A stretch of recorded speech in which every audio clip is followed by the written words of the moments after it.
आज प्लास्टिक आपल्या जीवनाचा अविभाज्य भाग झालाय, पण त्याच्या अतिरेकी वापरामुळे आपल्या दैनंदिन जगण्यात अनेक अडचणी निर्माण होऊ शकतात.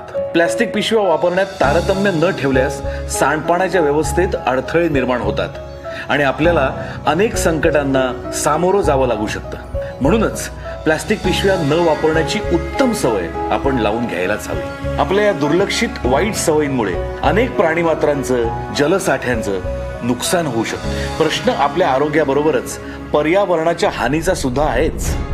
आपण जबाबदारीने सहकार्य करायला हवं. प्लास्टिक पिशव्यांच्या ऐवजी कापडी पिशव्या, कागदी पिशव्या वापरायला हव्यात. त्यामुळे विघटन न होणाऱ्या प्लास्टिक पिशव्यांमुळे आपली शहरं तुंबणार नाहीत आणि आरोग्यदायी सुंदर शहर आपल्या वाट्याला येईल. चला करू नवी सुरुवात. अस्वच्छतेवर करू मात. स्वच्छ महाराष्ट्र अभियान, नागरी नगर विकास विभाग. रुजवू संस्कृती स्वच्छतेची.